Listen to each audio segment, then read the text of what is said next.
bihablillahi jami'an wa la tafarraqu. Berpegang teguh pada tali Allah dan jangan bercerai-berai. Tadi pagi saya menasihati diri saya sendiri dan semua dari kisah saat awal perang Uhud, di mana Nabi SAW, seorang yang maksum, dapat perintah wahyu langsung dari Allah, langsung instruksinya itu dari langit. Tapi bagaimana Nabi mendengarkan umatnya, mendengarkan para sahabat yang menginginkan perang ke medan pertempuran, padahal Nabi ingin di Madinah. Padahal Nabi sudah mimpi ada sapi yang disembelih dan ada pedangnya yang gompel, yang kena takik, rusak bagian pedangnya.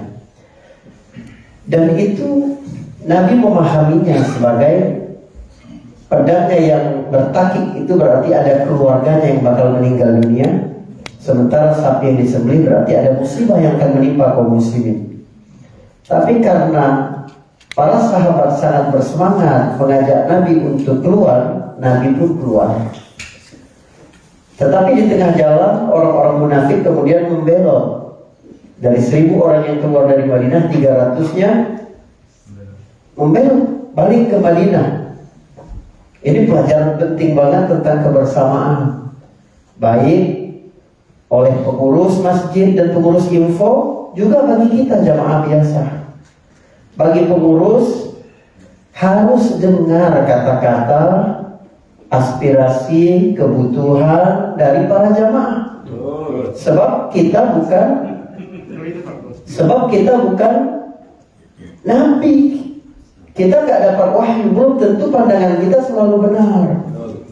Ada salahnya karena tidak maksum.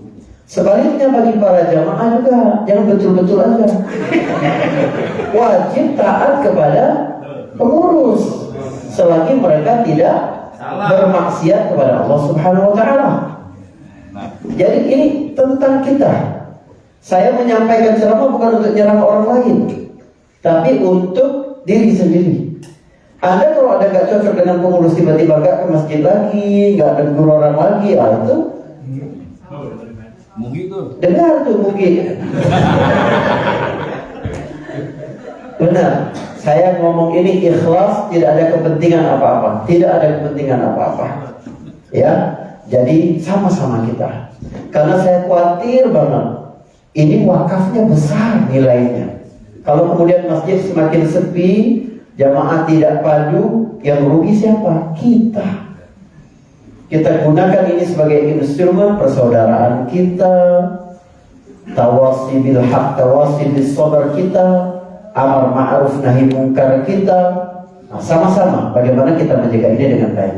Saudara, sebagai pertemuan terakhir ya dari kedatangan saya pada tahun ini, saya ingin kita sama-sama sharing tentang bagaimana iman memberikan kesejahteraan batin di dalam diri kita. Maksud saya dalam bahasa yang paling singkat begini: jangan pernah melihat belajar rukun iman itu adalah pelajaran anak kecil. Hafalan rukun iman ada 6, iman kepada Allah, iman kepada malaikat. Jangan. Ini adalah pondasi dalam hidup. Bagaimana membangun keluarga dimulai dari keimanan. Bagaimana kita menjadi seorang hamba yang giat dalam bekerja mencari nafkah, pondasinya adalah iman. Bagaimana kita bertanggung jawab dengan amanah kita, pondasinya adalah keimanan. Bagaimana kita mendidik anak, pondasinya adalah keimanan. Bagaimana kita menghadapi kesulitan, musibah, takdir-takdir yang tidak sukai, pondasinya adalah keimanan. Coba kita lihat bagaimana keimanan ini memberikan efek bagi seluruh kehidupan kita. Soalnya daya kekuatan iman itu dahsyat sekali. Dia bukan hanya menggiring manusia melakukan amal-amal spiritual di masjid, bukan. Tapi dibawa ke pasar, ke pusat-pusat bisnis, ke tempat-tempat kita kerja. Itu keimanan. Seseorang pada waktu duha, waktu orang mencari nafkah, berzikir di Masjid Nabawi. Wah, sholat duha, berzikir, baca Quran. Dilihat oleh Khalifah Umar bin Khattab radhiyallahu anhu. Seorang Khalifah Umar bin Khattab itu apa kata Nabi? Nasun mulham, manusia yang dibimbing oleh ilham dari langit. Nabi pernah bermimpi minum air di surga lalu memberikan sisanya kepada Umar. Sahabat bertanya, ya Rasulullah, kok bisa Umar? Karena ilmunya, kata Nabi. Umar, banyak sekali yang wahyu sesuai dengan pendapat Umar. Umar bilang sesuatu, gak lama kemudian turun wahyu mirip dengan Umar. Ngelihat orang sendirian di masjid waktu duha, baca Quran, sholat, nangis, sujud, beribadah kepada Allah. Umar datang ke dia. Laki-laki masih muda kayak saya. Kenapa? Umar datangi. Umar tanya, kamu siapa yang ngasih kamu makan? Kata Umar. Terkejut laki-laki itu. Aku punya saudara-saudara aku yang kasih aku makan, wahai Amirul Mukminin. Apa kata Umar kepada laki-laki itu? Akhuka a'badu minka. Saudara kamu yang nyari kamu makan itu lebih ahli ibadah daripada kamu yang sholat, baca Quran, beribadah di masjid. Sebab kita harus memahami ibadah itu dalam makna yang lengkap. Kita ini hidup untuk beribadah. Artinya kamu kerja itu ibadah, kamu berorganisasi itu ibadah, kamu gotong royong untuk Masjid At-Tahir itu ibadah, kamu ngopi itu ibadah. Ya benar. Bagaimana kita memasukkan kesenangan pada hati orang mukmin, kan gitu. Walaupun saya berkali-kali ditipu oleh jamaah ya, setiap ngopi gitu kan, janji buku bagus saya yang bayar, dia juga yang bayar. Ya senang, saya sih senang, tapi nggak enak gitu. Nah, tapi itu kan niat ibadah. Pokoknya apapun yang kita lakukan nilai ibadah. Jadi begitulah keimanan itu, seperti apa yang digambarkan oleh Allah Subhanahu wa taala, seperti pohon kasyajaratin thayyibatin. Alam tara anna Allah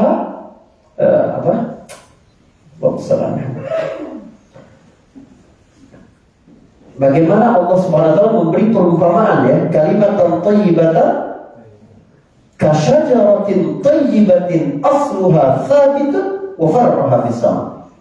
Tauhid itu seperti pohon yang menancap kuat, pohon yang baik, unggul, menancap kuat. Syajarah Thayyibah ya, nama masjid di DPP Golkar itu Syajarah Thayyibah, pohon yang bagus gitu, karena beringin gitu ya. Cuma banyak kecoa, banyak apa juga, jadi nggak baik gitu. Seperti pohon yang akarnya menancap kokoh, artinya nggak mudah goyang. Keimanan itu membuat hubungan kita dengan Allah menjadi sangat kuat, sehingga kita berbuat baik gak tergantung dengan musim, tidak tergantung dengan pengakuan orang, gak tergantung dengan orang percuma saya bikin kebaikan. Kenapa? Kita beriman kepada Allah, beriman kepada malaikat, dia mencatat amalan kita walaupun manusia tidak mengakui. Tenang hati kita. Kalau gak itu kita berhutang.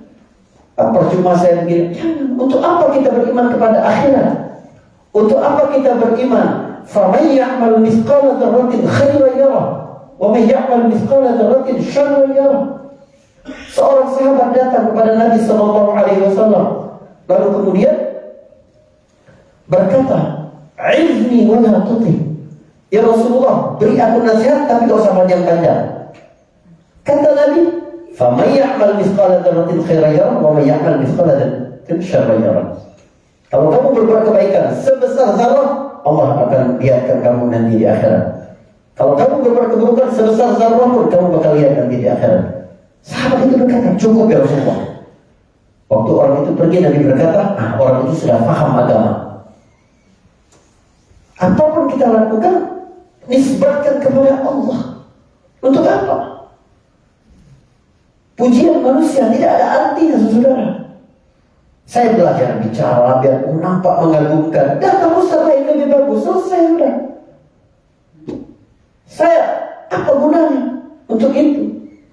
kita belajar, kita ke masjid. Kokohnya akar itu ketika kita menggantungkan kepada Allah Subhanahu wa taala. Ada dalam teori psikologi modern itu locus of control. Orang merasa hidupnya itu bisa tergantung oleh hal-hal eksternal dalam hidup dia. Tidak, nasib kita tidak pada satu orang, tidak. Ya, nasib Mbak Lola bukan sama Farhan. Loh iya, benar. Gitu, nasib Farhan juga gitu, gak usah takut banget gitu. Jadi ini, kita gimana menggantungkan segala sesuatu kepada Allah gitu. Coba kita bedah satu-satu. Rukun iman ada 6. Oke. Sekarang iman kepada Allah Subhanahu wa taala. Teman-teman, pernah nggak Anda tuh refleksi dalam diri seberapa keimanan kita kepada Allah itu mempengaruhi tingkat kebahagiaan kita? Rasa tidak bergantung kita kepada sesuatu. Ketika Anda beriman kepada Allah Subhanahu wa taala, Anda sadar bahwa segala sesuatu itu di tangan Allah. Nabi mengajarkan Ibnu Abbas masih muda. Nabi ajak Ibnu Abbas berbonceng di atas ontanya. Nabi berkata, "Ya Buddha, wa'allimuka kalimatin." Wahai anak muda, aku ajarin engkau yang beberapa yang kuat, kata Nabi. Ihfazillaha yahfazuk, ihfazillaha tajidhu tujahak. Kamu cukup jaga Allah, Allah yang jaga kamu. Cukup jaga Allah, Allah akan selalu ada di depanmu. Ini kuat sekali, teman-teman.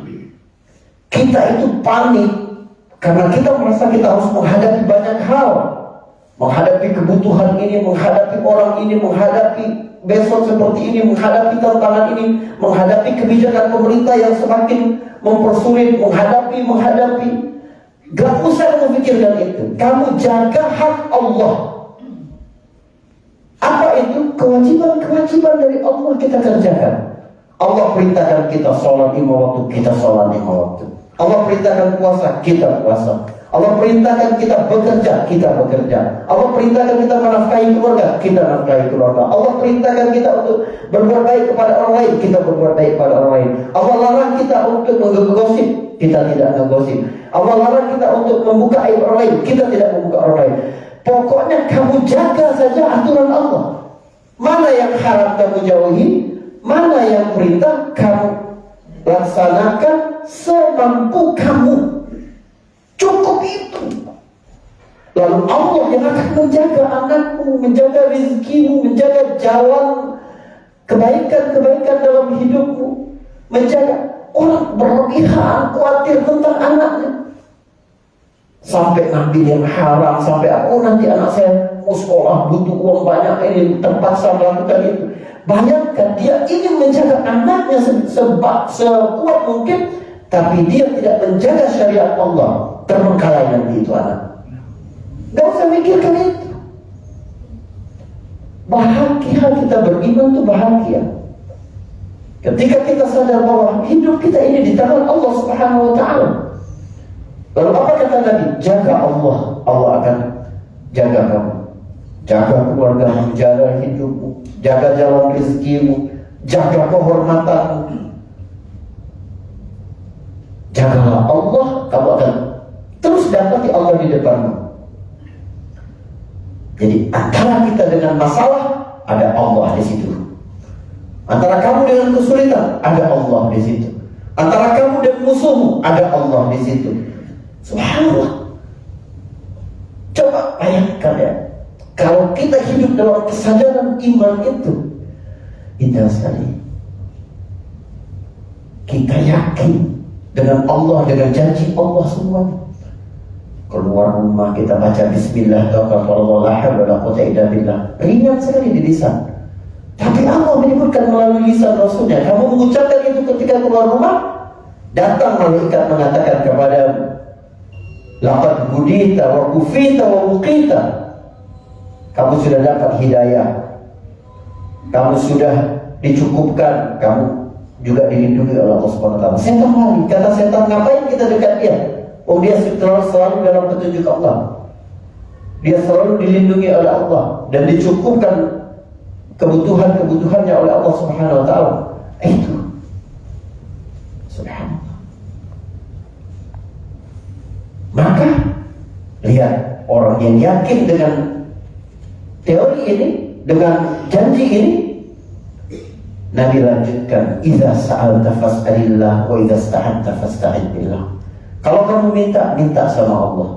Kalau kamu mohon pertolongan kepada Allah. Artinya tidak ada seorang pun yang dapat mengubah nasibmu, tidak ada. Lalu Nabi melanjutkan, kata, mau azan dulu nggak? Azan dulu aja, nanti kemana? Hah? Skip aja kan? Skip aja nggak apa-apa. Nanti kita azan. Oke, baik. Apabila kamu minta pertolongan sama Allah. Karena nggak ada yang bisa mengubah nasib kecuali Allah. Saudara, Anda punya dagangan, bikin bagus-bagus, lalu orang membeli, ada rasa damai. Ini karena strategi dagang, marketing apa? Oke, itu dari sisi usaha. Tapi siapa yang menggerakkan hati para konsumen untuk datang ke tempatmu? Ada tempat yang lebih baik lagi. Siapa yang menggerakkan pikiranmu untuk memulai bisnis ini bukan yang lain? Siapa yang memberimu kesehatan? Siapa yang balikin semua itu kepada Allah? Kita hati penuh kesyukuran. Kesyukuran menambah rasa senang dalam diri. Rasa senang itu adalah ibu dari kebahagiaan. Itu keimanan yang berdaya guna. Itu keimanan yang hidup dalam diri kita. Itu tauhid. Ini iman kepada Allah. Saya ringkas. Yang kedua, rukun iman yang kedua, iman kepada malaikat. Apa kata Allah Subhanahu wa taala? Lahu mu'aqibatun min baini yadayhi wa min khalfihi yahfazunahu min amrillah. Bagi manusia itu ada malaikat yang selalu bergiliran menjaganya dari depan, dari belakang. Para malaikat ini menjaga manusia atas perintah Allah. Ini akan mengurangi rasa kesepian eksistensional. Kadang manusia itu merasa dia itu sepi. Ya, ngapain dia hidup di dunia ini? Kita ya, kalau tidak memiliki keimanan kepada Allah, kepada hari kiamat, kepada balasan nanti surga dan neraka. Coba antum pikirkan ya, kalau hidup ini hanya untuk dunia saja. Coba bayangkan, tiap hari yang kita lakukan itu saja untuk apa coba? Kalau dipikir-pikir, pergi kerja pagi, balik sore, istirahat malam, gitu terus. Siklusnya begitu, tanpa ada maksud, tanpa ada tujuan. Stres kita, rasa sepi, rasa kesendirian, rasa hampa dalam hidup itu. Enggak, kamu dijaga oleh malaikat. Malaikat mengawasi kamu karena perintah Allah Subhanahu wa taala. Supaya kamu benar, supaya kamu melakukan kebaikan, supaya kamu jijik dengan segala dosa dan kemaksiatan kepada Allah Subhanahu wa taala. Itu rasa itu tanamkan dalam diri kita. Allah Subhanahu wa taala menciptakan malaikat untuk kepentingan kita. Allah tidak perlu dengan para malaikat itu. Allahus Samad. Allahu la ilaha illa huwal hayyul qayyum. Allah itu hidup berdiri sendiri, tidak bergantung dengan apapun, dalam jari dalam yuda dalam yakulahu kufuwan ahad. Lalu kenapa Allah ciptakan malaikat? Supaya ada rasa tenang dalam diri kita. Malaikat hadir. Malaikat menjaga kita, mengawasi kita. Bukan membuat kita kemudian menjadi tidak bebas, bukan. Justru membuat menghilangkan rasa kesepian eksistensi kita sebagai manusia. Iman kepada malaikat. Yang ketiga, iman kepada kitab, kepada Al-Quran. Coba kita bayangkan ya, kita menghadapi banyak masalah dalam hidup. Kalau tidak ada manual booknya, selesai sudah kita. Segala sesuatu kalau dibuat, diciptakan, itu pasti ada manual booknya. Anda beli handphone, ada manual booknya, aturan pakainya, kegunaannya apa, cara pakainya gimana, apa yang tidak boleh Anda lakukan dengan barang itu. Begitu juga Allah menciptakan kita, Allah berikan manual book. Nih manual book kamu. Hubunganmu dengan orang tua, ini aturannya. Hubunganmu suami istri, ini aturannya. Hubunganmu dengan anak, ini aturannya. Hubunganmu dengan pelanggan, ini aturannya. Hubunganmu dengan pemimpin, ini aturannya. Hubunganmu dengan rakyat, ini aturannya. Hubunganmu dengan sahabat, ini aturannya. Sehingga kita tidak merasa ada ruang kelam dalam hidup kita. Coba, betapa nikmatnya menjadi seorang muslim karena Allah mengatur segala sesuatu dalam hidup kita. Ini yang disebutkan oleh Salman Al-Farisi. Saya merinding setiap bacakan kata-kata Salman ini. Salman berkata, "Allamana Rasulullah sallallahu alaihi wasallam kulla syai'in hatta al-khala." Rasulullah mengajari kami segala sesuatu. Sampai ada buang air pun Rasulullah ajarkan. Jadi kita tuh gak ada kalau begini, gimana ya caranya ya? Gak usah mikir lagi. Sudah ada ketentuan-ketentuan dalam agama.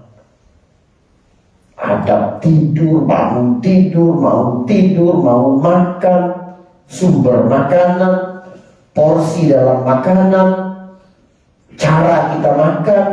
Subhanallah. Sehingga kita gak perlu mikir lagi, sudah ada semua petunjuknya. Kenapa kita butuh petunjuk? Kenapa?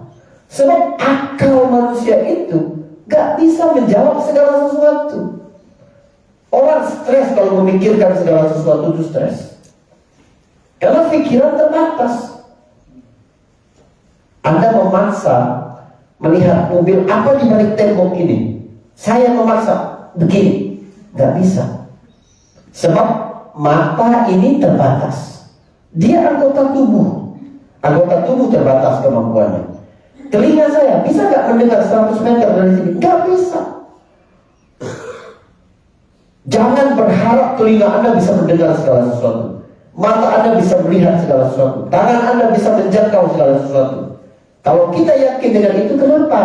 Dengan otak kita, dengan logika kita merasa kita bisa melakukan segala sesuatu dengan otak kita. Itu yang ada pada orang-orang yang anti agama, anti Tuhan, merasa bahwa akal mereka bisa melakukan segala sesuatu. Nggak bisa. Akal adalah kerja otak, otak adalah organ tubuh, maka dia terbatas kemampuannya. Melihat adalah kerja mata, mata adalah organ tubuh, maka dia terbatas kemampuannya.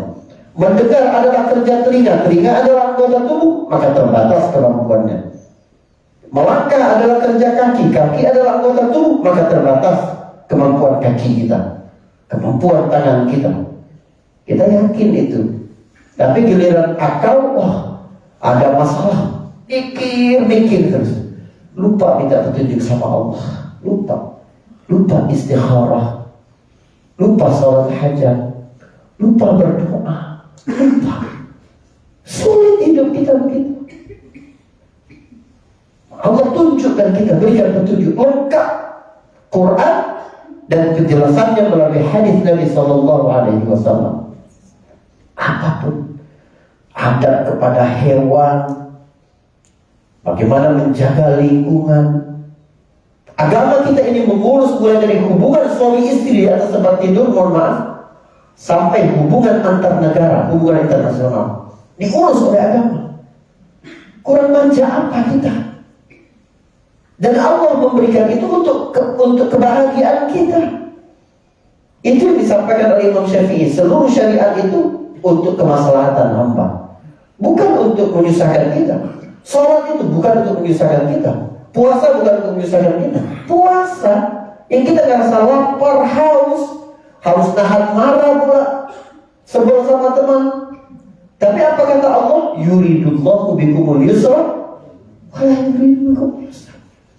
Syariat puasa memudahkan kamu.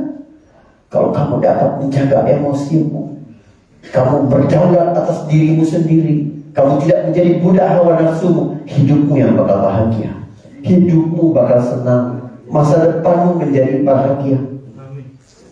Makanya anak-anak kita diajarkan bagaimana tidak mendapatkan segala sesuatu yang mereka inginkan. Itu pelajaran dari puasa. Sehingga mereka jadi tangguh nanti ketika mereka dewasa. Dia tahu apa yang dia inginkan tidak harus langsung ada. Kadang harus ditunda, kadang harus diganti, kadang harus ridho bahwa dia tidak bakal kita dapatkan. Tenang hati kita. Iman kepada Alkitab, Quran. Yang keempat apa? Iman kepada para rasul. Lihat, Allah mengutus Nabi SAW untuk jadi uswah hasanah bagi kita. Kita merasa ada yang membimbing kita. Quran ini Anda baca, bisa saja Anda berkata, ini mah teori, gak bisa dilaksanakan dalam kehidupan modern. Bisa. Ada contohnya. Contoh nyata dari kehidupan manusia adalah Rasulullah SAW. Jadi kita kalau baca Quran ya, Anda baca Innallaha ma'as sabirin, sesungguhnya Allah bersama orang yang sabar. Anda gak ngerti itu, saya yakin. Kok bisa Allah bersama orang sabar, Ustaz? Kita kalau sabar, proyeknya lepas. Kita kalau sabar, diambil orang lain. Kita kalau sabar, iya. Tapi Allah utus Nabi SAW mengajarkan kita, ini bentuk kebersamaan Allah kalau kita sabar. Baca tuh kehidupan Nabi. Jadi ketika kita dipuji pun kita merasa bahwa ini bentuk sayang Allah kepada kita. Karena Allah sebutkan, Asyaddul bala al-anbiya. Asyaddun nasi bala'an al-anbiya. Manusia yang paling berat cobaannya para nabi. Tsummal amsal fal amsal. Setelah itu, yang agamanya paling kuat. Setelah itu level.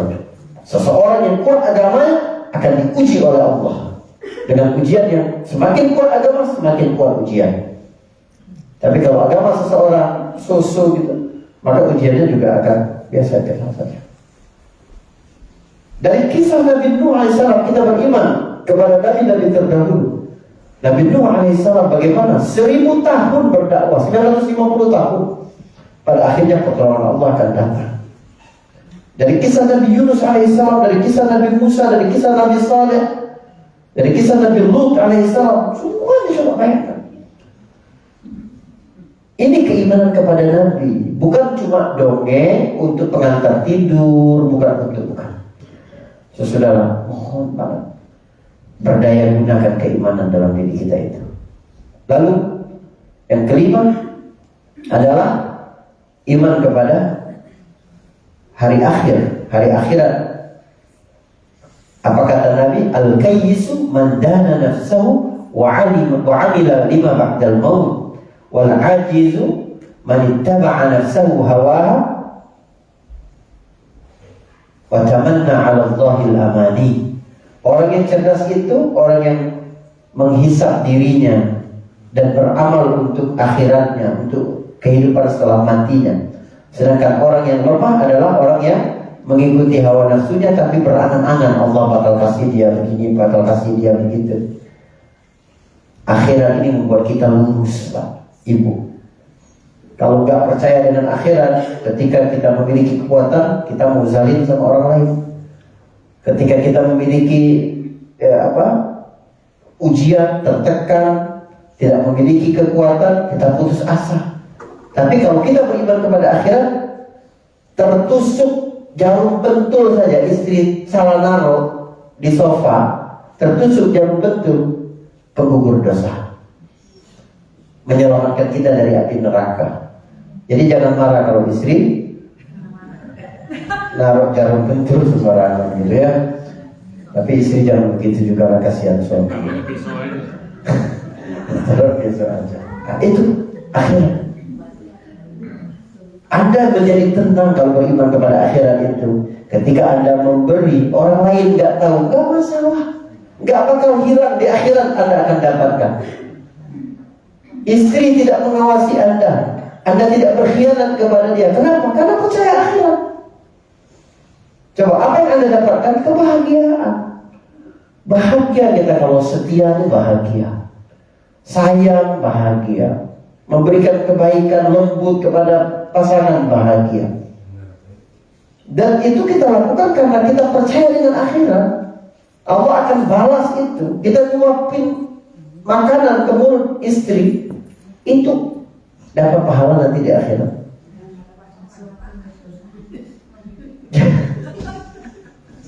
Iya, tapi istri harus mikir ya. Suami mau begitu tuh kalau Anda baik juga. Kalau Anda teriak-teriak terus nggak mau suami. Masya Allah. Nanti edisi curhat setelah sholat isya. Ini keimanan kepada hari akhirat ya ibu. Lalu yang ke-6 apa? Iman kepada takdir, qada dan qadar. Saya singkatkan dari hadis Nabi SAW dari Tirmizi ya, hadis Hasan ini. Nabi menyebutkan wa'alam annama akhta'aka lam yakun liyusibak. Sesuatu yang Allah sudah tetapkan gak bakal menimpa kamu, maka dia gak mungkin menimpa kamu. Wa ma asabaka lam yakun liyukhti'ak. Sesuatu yang sudah dicatat bakal menimpamu gak mungkin meleset ke orang lain, gak mungkin. Subhanallah. Ini rasa ridho kepada Allah SWT. Kita melakukan sebaik mungkin apa yang menjadi perintah Allah, kita menjauhi apa yang jadi larangan Allah, lalu apapun yang menimpa dalam hidup kita, itu memang sudah dicatat oleh Allah SWT. Berusaha maksimal, bekerja dengan tekun, istiqomah dalam melakukan segala sesuatu, dapat pahala, dan dapat balasan dari Allah SWT. Lalu apapun yang menimpa kita, yang kita anggap tidak baik itu pasti ada hikmah yang besar dari Allah SWT. Ada teman yang nyebelin, itu ada kebaikan bagi kita. Ya, ada dong, melatih kesabaran, ya kan? Atau itu jadi lahan dakwah kita, atau itu adalah bentuk perjuangan kita. Bagaimana kita dapat pahala amar ma'ruf nahi munkar, tawassi bil haq, tawassi bis sabr. Nah, ini semua adalah cara kita melihat kebaikan dalam seluruh ketentuan-ketentuan Allah Subhanahu wa taala. Bisa jadi kamu membenci sesuatu itu baik bagi kamu, bisa jadi kamu mencintai sesuatu tapi itu buruk bagi kamu. Ilmu kita terbatas, pandangan kita terbatas, tapi Allah Subhanahu wa taala ilmunya meliputi segala sesuatu, kebijaksanaannya kepada segala sesuatu, rahmatnya lebih luas daripada segala sesuatu. Dialah yang menentukan kehidupan kita, bukan diri kita sendiri, bukan orang lain. Inilah rukun iman yang memberikan kebahagiaan bagi kita semua insyaallah. Mungkin ini yang bisa saya sampaikan, Bapak Ibu ya. Mohon maaf jika salah bergaul atau ada kata-kata saya yang kurang enak, kurang pantas, saya juga mohon maaf ya, mumpung lebaran gitu ya.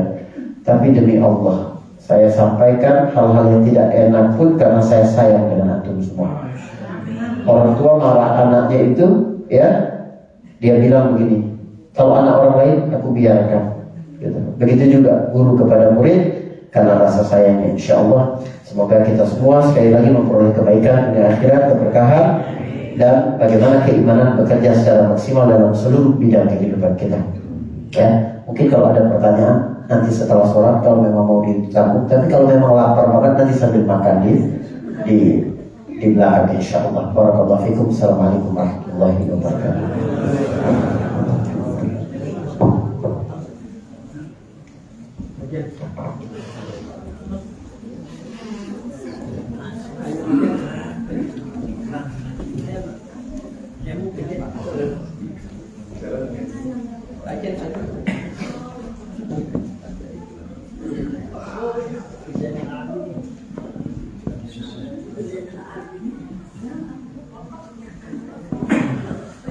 Allah